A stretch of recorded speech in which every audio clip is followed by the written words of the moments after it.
Hi students, कैसे हो। आज जो हम कर रहे हैं अपनी जो एनसीईआरटी है उसका जो अपना फर्स्ट चैप्टर है उसके लिए हम फर्स्ट डेमो देने जा रहे हैं आज। तो उसका जो फर्स्ट क्वेश्चन है वो क्या है, वो ये है कि जो यूक्लिड जो एल्गोरिथम है, मेथड है, यूक्लिड डिवीजन एल्गोरिथम मेथड है, इससे हमें एचसीएफ निकालना है। सबसे पहले ये मालूम होना चाहिए कि यूक्लिड होता क्या है। तो जैसे मैं आपको इतना बता दूं पहले कि हम जैसे कि 15 है, यहां पे 15 को हम डिवाइड कर रहे हैं 4 से। 15 को 4 से डिवाइड कर रहे हैं तो जब देखो यहां पे 3 टाइम डिवाइड हो रहा है, 4 3 जा 12 और रिमाइंडर कितना होगा, यहां पे बच गया 3। ठीक है, तो इसमें हम क्या लिख सकते हैं इसको, तो देखो जो ये होता है, ठीक है, 15 इज इक्वल टू क्या लिख सकते हैं, 4 मल्टीप्लाई 3 लिख सकते हैं ना, 4 मल्टीप्लाई 3 प्लस में जो रिमाइंडर आ रहा है ये इसको लिख देंगे प्लस में करके, ऐसे लिख सकते हैं। इसी में भी अपने को कुछ ऐसा ही करना है, यही यूक्लिड डिवीजन एल्गोरिथम मेथड है। अब होगा क्या इसमें क्या करना है अपने को, जो बड़ा नंबर है, जो लार्ज नंबर है, ठीक है, उसको स्मॉल नंबर से डिवाइड करना है। ठीक है, अब मैं एक एक से करता हूं मैं, फिर आपकी बातें समझ में आएगी अच्छे से। अब सबसे पहले इसमें स्टेप से करेंगे, तो जो भी काम करना है अपने को स्टेप से करना है। मैं लिख रहा हूं स्टेप फर्स्ट क्वेश्चन की बात कर रहे हैं यहां पे। तो यहां पे है स्टेप फर्स्ट में 2 नंबर है, 135 है और 225 है। तो इसमें देखो जो लार्ज नंबर है वो कौन सा है, लार्ज नंबर है 225। ये अपने पास क्या है, लार्ज नंबर है। तो ये बात आप समझ गए। अब हमेशा क्या करना है अपने को, लार्ज नंबर को स्मॉल नंबर से डिवाइड करना है। तो हम जो लार्ज नंबर है उसको हम डिवाइड करेंगे। देखो हमने इससे डिवाइड किया, तुम क्या कर रहे थे यहां पे, हम यहां पे ये बता रहे थे कि जो लार्ज नंबर अपने पास होगा उसको स्मॉल नंबर से डिवाइड करना है। तो देखो अब यहां पे हम डिवाइड करते हैं, तो आपको पता है इसको डिवाइड करेंगे तो ओनली 1 टाइम डिवाइड होगा, क्योंकि जब 2 टाइम करेंगे तो 270 यहां पे हो जाएगा, इसलिए 1 टाइम डिवाइड किया तो यहां पे आया 135। जब इसको सब्ट्रैक्ट करेंगे तो 0, 12 में से 3 गया 9 और यहां पे 0, इतना कर दोगे। अब जो अपना मेथड है, जो मेथड है यूक्लिड डिवीजन एल्गोरिथम, अब वो अपने को यहां पे राइट करना है। कैसे राइट करेंगे, देखो जो यहां पे 225 है, इसको हम किसके को लिख सकते हैं, इन दोनों को आपस में मल्टीप्लाई करेंगे, is equal to 135 multiply 1 plus में रिमाइंडर करते हैं, रिमाइंडर यहां पे कितना है 90। अब अपने को इसमें ध्यान क्या रखना है, हमेशा वन थिंग रिमेंबर करनी है कि यहां पे यदि रिमाइंडर 0 आ जाए, बस अपने को ऐसा करना है कि रिमाइंडर 0 आ जाए। यदि रिमाइंडर 0 आ जाएगा तो हम क्या करेंगे, जिससे डिवाइड कर रहे हैं, ठीक है, वही अपना एचसीएफ हो जाएगा। यदि यहां पे रिमाइंडर 0 होता तो यहां पे कह देते एचसीएफ होगा 135। अब क्वेश्चन ये है कि रिमाइंडर 0 नहीं आए तो क्या करेंगे। बहुत अच्छा क्वेश्चन किया आपने, रिमाइंडर 0 नहीं आएगा तो तब तक हम ऐसे ही डिवाइड करते रहेंगे, यानी कि अब जो रिमाइंडर आए हैं 90 और 135 के लिए करेंगे, 90 और 135 के लिए करेंगे। तो अब हम जाते हैं यहां पे स्टेप 2 में। स्टेप 2 में हम देखते हैं कि जो 135 है, 135 है, ये ग्रेटर देन है किससे, इज ग्रेटर देन 290, ये 90 से ग्रेटर देन है। अब वही कहानी, सेम वही जो हमने पहले किया था, अब हमें वही प्रोसेस रिपीट करनी है। क्या करेंगे, 135 जो यहां पे है, 135 जो यहां पे है उसको 90 से डिवाइड करना है। अब आप इसे 90 से डिवाइड करोगे तो डिवाइड कितने टाइम हो रहा है, 1 टाइम हो रहा है। क्यों, क्योंकि 2 टाइम करेंगे तो यहां पर 180 हो जाएगा, इसलिए हम 1 टाइम डिवाइड करेंगे और यहां पर आएगा 90। अब क्या करेंगे, अब इसको हम सब्ट्रैक्ट करेंगे। सब्ट्रैक्ट कीजिए इसको, यहां पे बच गया 5 और यहां पे बच गया 4। ये यहां पे रिमाइंडर आ गया, रिमाइंडर आ गया। जब हम डिवाइड करेंगे तो अपना क्वोटिएंट आएगा और रिमाइंडर आएगा और उसको हम यूक्लिड डिवीजन एल्गोरिथम में लिखेंगे। वो क्या होता है अभी हमने बताया था।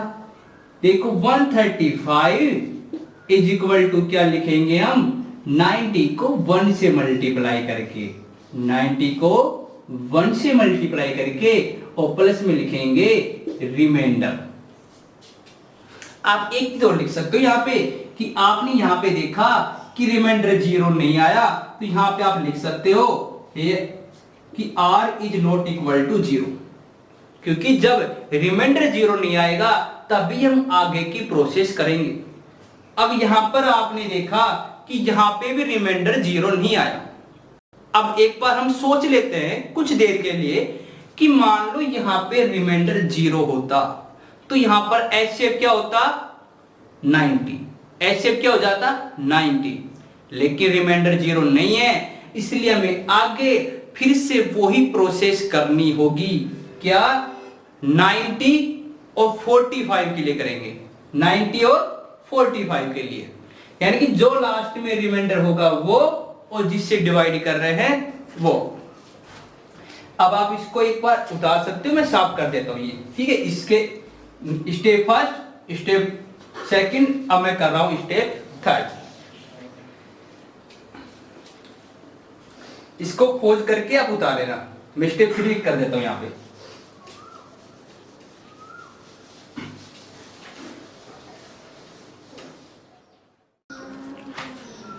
तो हम क्या कर रहे थे यहां पे, स्टेप 3 के लिए मैं बता रहा था आपको, स्टेप 3 में हम क्या करेंगे कि 90, आप देख रहे हो जो 90 है वो क्या इज ग्रेटर देन 45। अब इसके लिए हमें करना है, इसके लिए हमें अब डिवाइड करना है। अब हम यहाँ पे डिवाइड करते हैं तो 90 को 45 से डिवाइड करेंगे।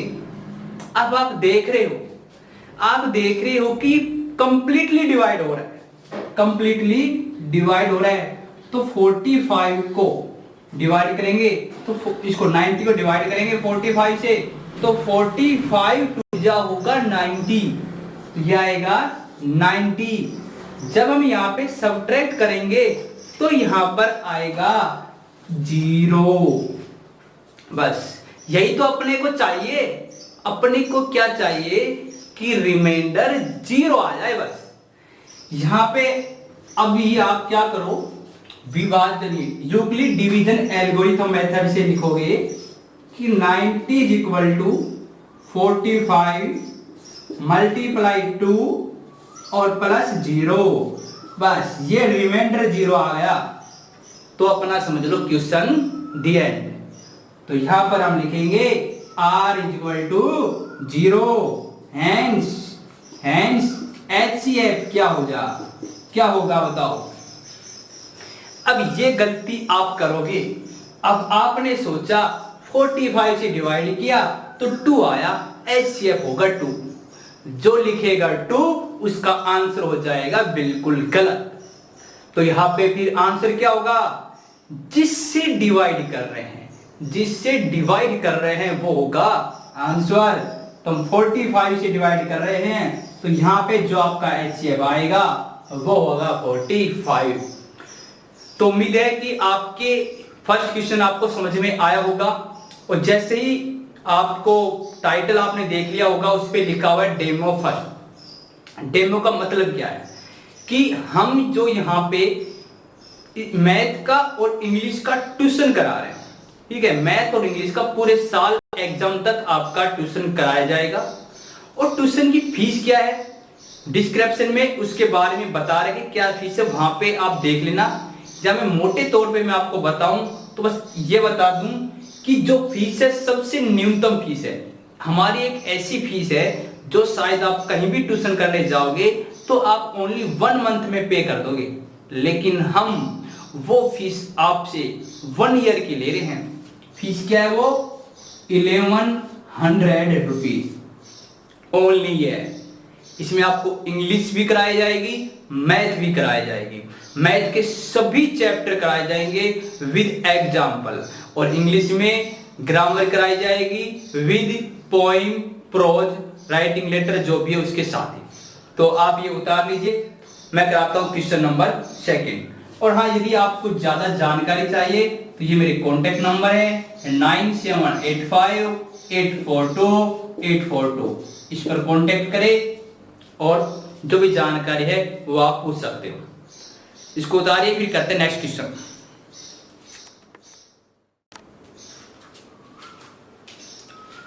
तो स्टूडेंट्स आगे क्वेश्चन हम करते हैं, और उससे पहले मैं आपको ये बता दूं कि जो एनसीईआरटी का जो सिलेबस है ये पूरा का पूरा ये समझ लो आरबीएससी में के अंदर है। यानी कि जैसे कि अब इस क्वेश्चन की बात करें हम कि ये जो क्वेश्चन है ये क्वेश्चन नंबर जो 4 है, क्वेश्चन नंबर 4 है उसका, क्वेश्चन नंबर 4 है उसका ये 3rd पार्ट है, ये उसका 4th पार्ट है और ये इसका 5th पार्ट है। कुछ इस तरीके से है, यानी कि इसी तरीके से 4th, 5th, 6th पार्ट है, 4th, 5th, 6th है, ये 4th पार्ट है, ये 5th पार्ट है और ये 6th पार्ट है। अब हम कराते हैं आपको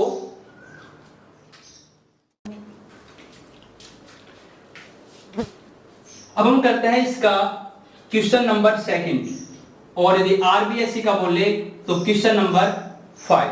एनसीईआरटी का क्वेश्चन नंबर 2 है, आरबीएससी का क्वेश्चन नंबर 5 है। तरीका अपने को वही करना है, जो अपने पास स्टेप लिखेंगे। सबसे पहले हम स्टेप में क्या करना है अपने को, जो अपने को 2 नंबर दिए गए हैं इनमें ये देखना है कौन सा लार्ज नंबर है और कौन सा स्मॉल नंबर है। तो हम यहां पे देख रहे हैं जो ये है 38,220 इज ग्रेटर देन 196, इस तरीके से लिखेंगे। अब हम क्या करेंगे, डिवाइड करेंगे। आपको पता है लार्ज नंबर हमेशा स्मॉल नंबर से डिवाइड होता है। चलो भाई डिवाइड कर दो। डिवाइड करोगे तो आप देख रहे हो 2 टाइम करोगे तो लगभग हो जाएगा 392, ज्यादा जाएगा तो 1 टाइम हो जाएगा 196। सब्ट्रैक्ट करो इसमें से, तो डिवाइड करना तो आपको आता ही होगा, डिवाइड करना आप अच्छे से सीख लो। यदि डिवाइड करना यदि आपको नहीं आएगा तो आगे आप क्वेश्चन नहीं कर पाओगे, वो आपका बेसिक चीज है। अब इसको हम सब्ट्रैक्ट करेंगे, 12 में से 6 गया तो 6 रिमेन रहेगा। यहाँ पे कितने बच गए बताइए आप, 7।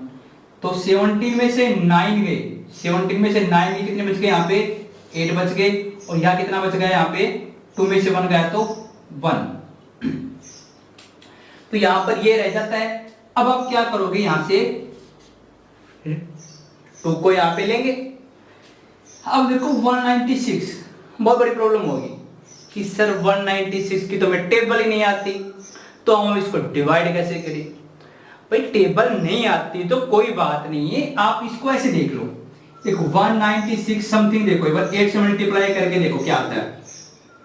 8 6 जा 48, बच गया यहाँ पे 4, 8 9 से 72, 72 ऐड करेंगे कितना हो 76, बच गया 7 8।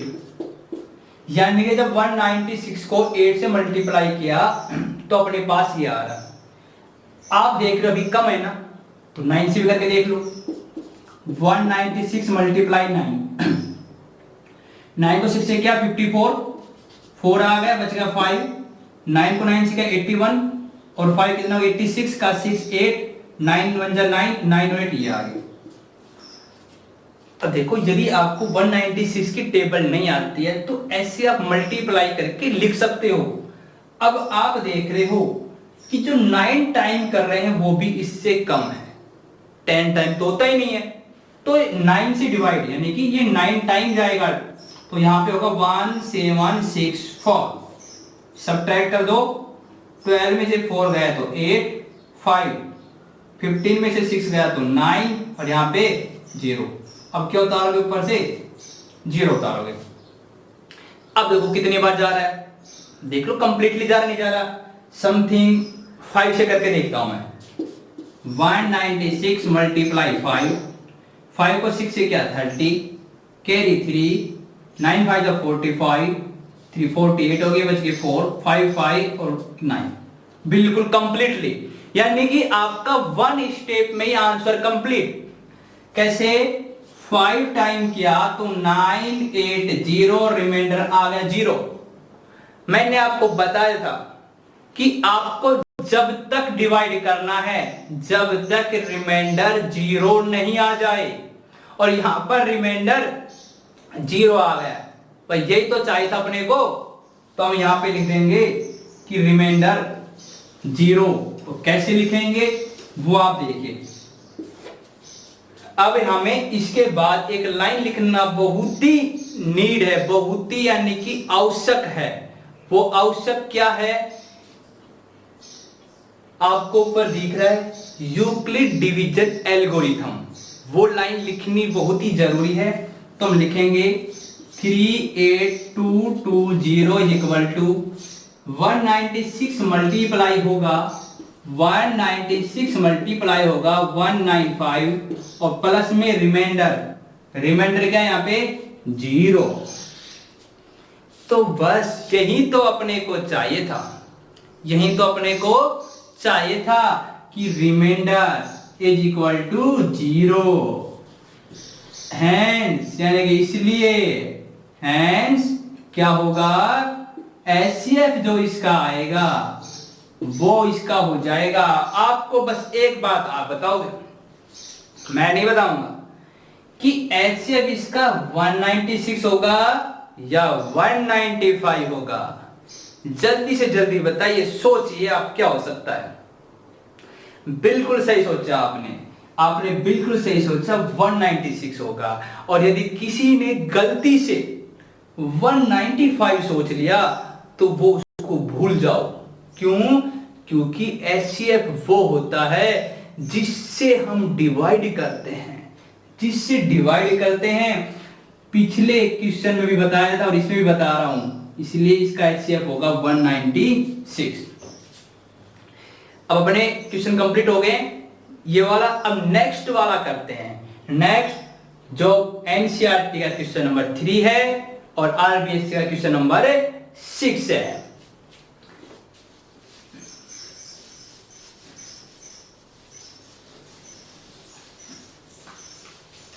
देखिए अपने पास क्वेश्चन ये है, उसी तरीके से सेम आप लिखोगे स्टेप फर्स्ट। क्या करेंगे स्टेप फर्स्ट में, बताइए जरा हमें।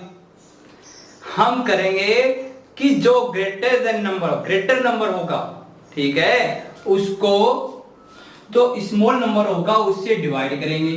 तो यहां पे लिखेंगे 867 इज ग्रेटर देन 255। डिवाइड कर दें, कर दीजिए डिवाइड यहां पे हम कर रहे हैं 867 को 255 से डिवाइड कर रहे हैं। आप देखो कितनी बार जा रहा है, बता देता हूं फिर से। जब बड़ी टेबल आ जाए तो आप लिख लिया करो, लिख लोगे तो ज्यादा बेस्ट होता है। जैसे मैं टेबल लिख देता हूं यहां पे ताकि आपको कोई दिक्कत ना हो। देखो 255, अब इसको 1 से मल्टीप्लाई करूंगा सेम रहेगा। यदि मैं इसको 2 से मल्टीप्लाई करूंगा तो 550, यहां पे आ गया 1 और यहां पे हो गया 5। अब इसको 3 से मल्टीप्लाई करता हूं तो आएगा 5 और 1 6, 2 और 5 7। यदि मैं इसको 4 से करता हूं तो यहां पे आएगा 0, यहां पे 2 और यहां पे 1 0। यदि मैं इसको 5 से करता हूं, यहां पे 5 5 2 7 और यहाँ पे होगा 12। ठीक है, ये होगा, बिल्कुल सही है। 5 तक यानी कर दिया। अब इसके आगे जरूरत होगी तो आगे और कर लेंगे, ठीक है, वरना यहीं पे रहने दो।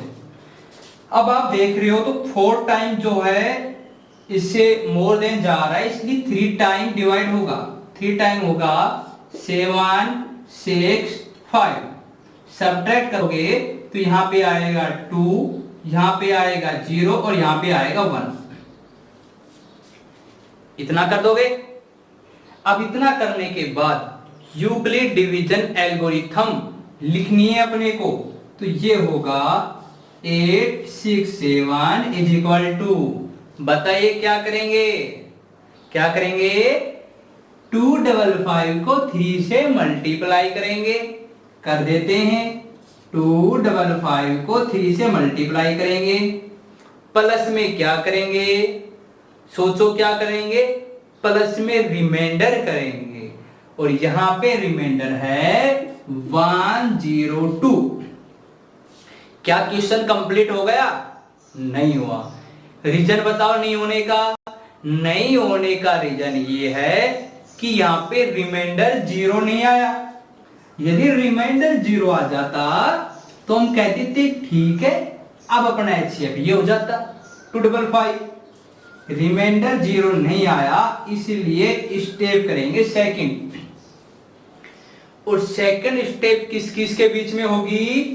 102 और 255 के बीच में। तो लिख दीजिए स्टेप सेकंड। स्टेप सेकंड में आपको पता है 255 इज ग्रेटर देन 102। अब इसको 102 से डिवाइड करेंगे, तो 255 को 102 से डिवाइड करेंगे। डिवाइड करोगे तो देखो 2 टाइम ही डिवाइड होगा। 3 टाइम करने की कोशिश करोगे तो ये मोर देन चला जाएगा। अब 2 टाइम कर दो तो 204। सब्ट्रैक्ट करोगे तो यहां पे 1 और यहां पे 5 और यहां पे 0। बताइए अब क्या क्वेश्चन कंप्लीट? नहीं है। क्यों? क्योंकि रिमाइंडर 0 ही नहीं है। नहीं है तो लिखो यूक्लिड डिवीजन एल्गोरिथम। क्या लिखोगे? 255 इज इक्वल टू 102 मल्टीप्लाई 2 और प्लस रिमाइंडर। रिमाइंडर प्लस में होगा और रिमाइंडर यहाँ पे 0 नहीं है। रिमाइंडर यहाँ पे 0 नहीं है, इसलिए स्टेप को आगे बढ़ाएंगे। चाहे हमें 15 स्टेप करनी पड़े, चाहे हमें 20 स्टेप करनी पड़े, जब तक रिमाइंडर 0 नहीं आएगा तब तक हम करते रहेंगे।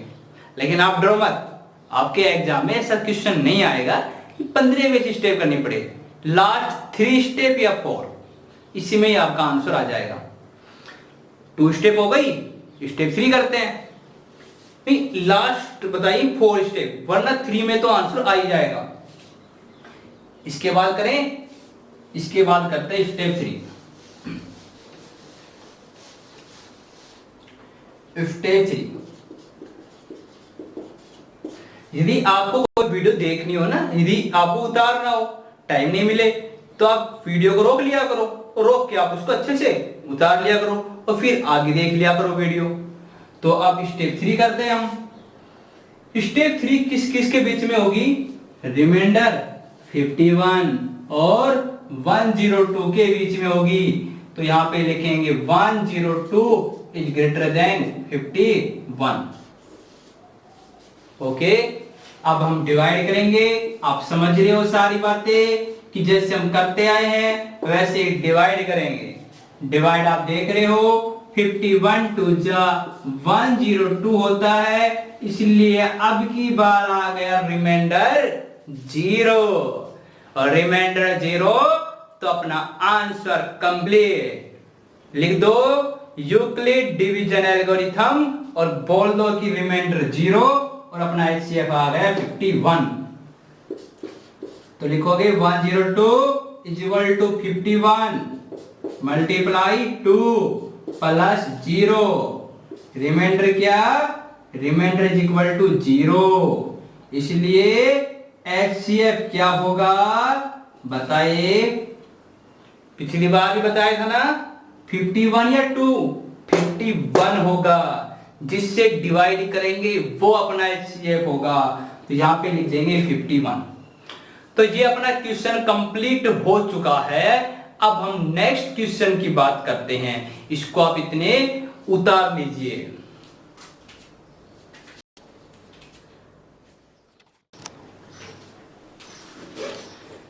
हाय स्टूडेंट्स, अब आप जो बोर्ड पे क्वेश्चन देख रहे हो हम इसको करेंगे।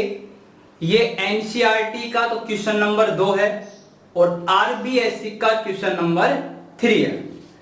तो इस क्वेश्चन में क्या कह रहा है, show that any positive odd integer, देखो ऑड इंटीजर लाइन तो समझना है, ऑड तो आपको ये पता होना चाहिए ऑड क्या होते हैं और इवन क्या होते हैं।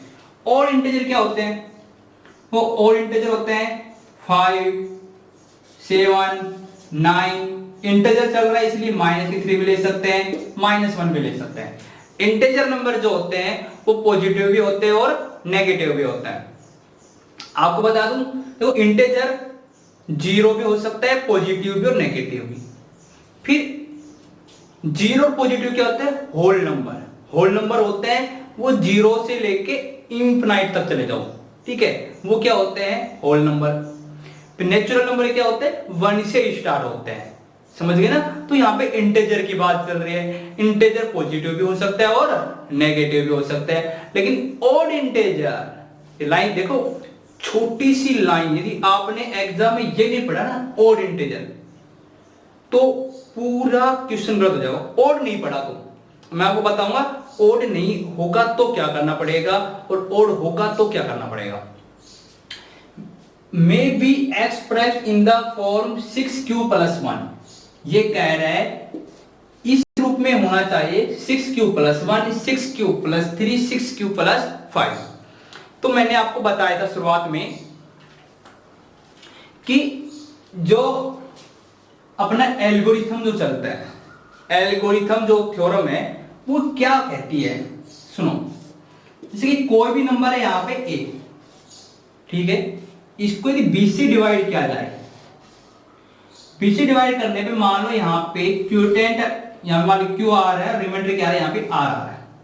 मैं पहले ही बता चुका, फिर से इस फॉर्म बता दूं तो इसको हम इस तरीके से लिख सकते हैं, a इक्वल टू b को इसे मल्टीप्लाई करेंगे, b q और प्लस क्या आएगा यहां पे रिमाइंडर r आ जाएगा। इस फॉर्म में इसको लिख सकते हैं। इंपॉर्टेंट बात हो रही है यहां पे, इंपॉर्टेंट बात क्या है, देखो जब ये नंबर, कुछ भी नंबर हो सकता है, ये नंबर कितना भी बड़ा हो सकता है, ठीक है, तो जितना बड़ा ये नंबर होगा उतना ही बड़ा ये नंबर आएगा। जैसे कि मैं छोटी सी बात मैं आपको बोल दूं, 15 को 5 से डिवाइड कर रहे हैं, 5 छोड़ो 4 से डिवाइड कर रहे हैं, तो 4 3 जा कितने हो गए 12, 3 आया।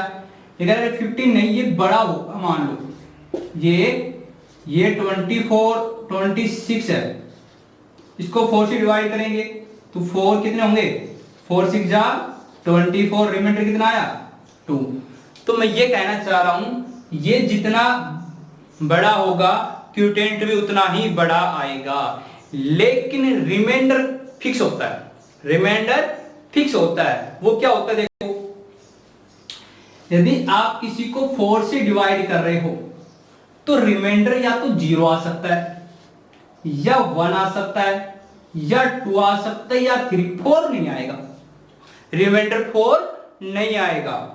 क्यों नहीं आएगा, सुनो एक बार, इसलिए नहीं आएगा, जैसे देखो मैं ये कह रहा हूं 16 को 4 से डिवाइड किया तो आप ये तो करोगे 4 4 जा 16, रिमाइंडर आ गया 0, रिमाइंडर 0 ही तो आया। या फिर आप ऐसे कर दोगे, आप ऐसे कर दोगे कि 16 को 4 से डिवाइड किया, 4 3 जा 12, रिमाइंडर आ गया 4, लो भाई फिर कर दो, 4 1 जा 4 0। तो इस तरीके से क्या होगा, इस तरीके से आपका क्वेश्चन हो जाएगा गलत। तो मैं ये बताना चाह रहा हूं आपको, यदि किसी को 4 से डिवाइड कर रहे हैं तो रिमाइंडर 0 1 2 3 आ सकता है।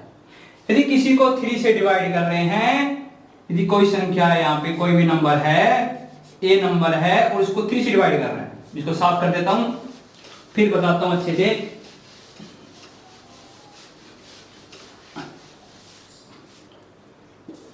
कि यहाँ पे कोई भी नंबर ए है उसको मैं 3 से डिवाइड कर रहा हूं, तो ये तो देखो कुछ भी आ सकता है, ये तो कुछ भी आ सकता है, हम क्यों मान लेते हैं, लेकिन रिमाइंडर 0 1 और 2 ही आ सकता है, 3 नहीं आएगा। आगे क्वेश्चन करें, अब क्वेश्चन करते हैं।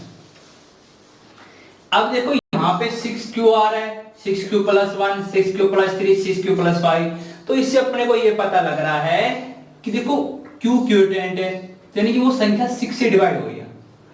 ऐसी कंडीशन में हमें ऐसा ही मानना पड़ेगा। यदि यहाँ पे 4q होता, 4q + 1 वाली सीरीज चलती, तो हम ये मानते कि कोई नंबर a है वो 4 से डिवाइड हो रहा है और क्यूटेंट q आ रहा है। यहाँ पे 6 है तो हम 6 मानेंगे। 8 या यहाँ पे 8 आ जाए तो आप इसको 4 या 8 मान सकते हो, आपकी मर्जी है। यदि यहाँ पे 9q आ जाए, 9q + 1, तो आप इसको यहाँ पे 3 मानो या 9 मानो। आगे क्वेश्चन आएगा तब बताऊंगा मैं आपको, ठीक है। यदि यहाँ पे ऐसा आता 9q + 1, 9q + कुछ भी 8 आ जाए, तो हम क्या करेंगे, कोई भी जो नंबर होगा मानेंगे कि वो 9 से डिवाइड हो रहा है। इस तरीके से आगे हमें करना पड़ेगा। पहले इस क्वेश्चन को अच्छे से समझो, तब अगला क्वेश्चन समझ में आएगा। हम ये मान लेंगे कि लेट ए कोई नंबर है, ये लेट ए नंबर यानी कि ये वाला नंबर ए नंबर, ठीक है। डिवाइड किससे हो रहा है, इज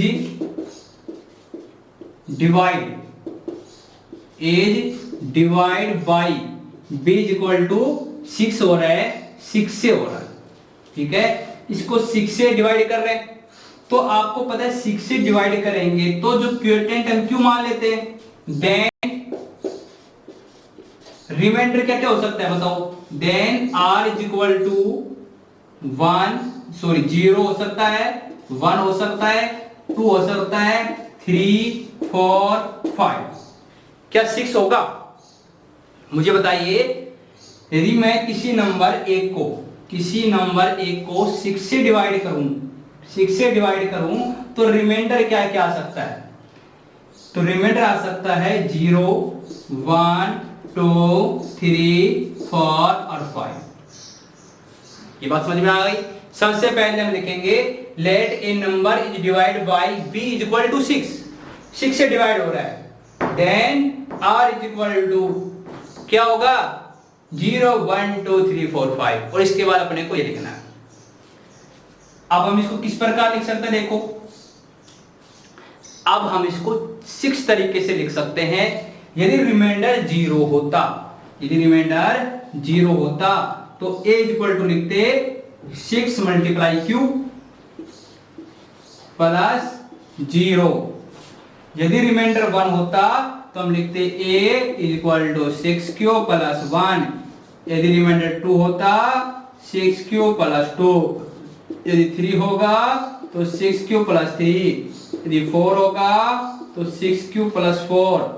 यदि 5 होगा तो 6q + 5, और यदि 6 होगा तो 6q + 6।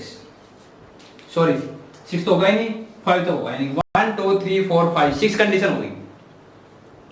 अब आप क्या करो, इनको इक्वेशन नाम दे दो, equation 1, equation 2, equation 3, equation 4, equation 5, equation 6। अब एक बार क्वेश्चन को फिर से पढ़ लो। सो दैट एनी पॉजिटिव और इंटीजर नंबर, यदि यहां पे और नहीं कहता ना और बोलता so that any positive integer में बी एक्सप्रेस, किसी भी पॉजिटिव इंटीजर नंबर को हम इस रूप में इस फॉर्म में एक्सप्रेस कर सकते हैं क्या, तो हम कहते यस। तो अपना यहां तक ही हो जाता, ठीक है, यहां तक ही हो जाता, हाँ यस हम कर सकते हैं। लेकिन यहां पर कह रहे हैं ओड की, तो आप ऐसा कोई भी नंबर देख लो, ऐसा कोई भी नंबर बताओ जो ओड नंबर होगा ना, कोई भी ओड नंबर बताओ, और यदि उसको 6 से डिवाइड करोगे, जैसे कि मैंने 19 दिया, इसको 6 से डिवाइड करोगे, 6 3 जा 18, रिमाइंडर क्या आया 1। अब देखो मैं एक बार 2 3 ले रहा हूं, 20 को किया मैंने 6 से, ठीक है, 6 3 जा 18, रिमाइंडर कितना आया 12 आया। अब मैं एक बार 21 को कर रहा हूं 6 से, तो 6 3 जा 18, रिमाइंडर कितना है 3। तो आप एक चीज देख रहे हो, यदि ओड नंबर है तो रिमाइंडर भी ओड, इवन नंबर है तो रिमाइंडर भी इवन, ओड नंबर है तो रिमाइंडर भी ओड। तो यहां पे रिमाइंडर देखना है अपने को, किस किस इक्वेशन में रिमाइंडर ओड है। अब मैं आपको बता दूं, ओड नंबर इवन नंबर आपको नहीं मालूम हो तो पहले इवन नंबर बता देता हूं। A number which is divide by 2, यानी कि कोई ऐसा नंबर जो 2 से डिवाइड हो जाए वो इवन नंबर होता है। ओड नंबर बिल्कुल इसके opposite. A number which is not divide by 2, जो 2 से डिवाइड नहीं हो, वो कैसा नंबर होता है, ओड नंबर होता है। तो देखो 1, ये वाला रिमाइंडर ओड है, ये वाला 3 ओड है, और ये वाले ओड है। तो आप देख रहे हो इक्वेशन 2 4 और 6 में रिमाइंडर क्या है, ओड नंबर है, इसलिए इक्वेशन 2 4 6 भी कैसे इंटीजर होगा, ओड इंटीजर। यही पूछा है कि जो ओड इंटीजर होता है वो इस फॉर्म में होता है क्या, बिल्कुल होता है, इसी में ही होगा। तो इसका आंसर यही आ जाएगा। करना है कैसे, यहां तक एक बार आप उतार लो, उतार लिया होगा शायद। अब देखो इसके बाद मैं इसको साफ कर रहा हूं, कुछ लाइनें देखो, इसमें कुछ लाइनें कुछ लिखनी पड़ेगी, लैंग्वेज आप लिखोगे इन इक्वेशन 2 4 एंड 6, 2 4 एंड 6 में क्या है, रिमाइंडर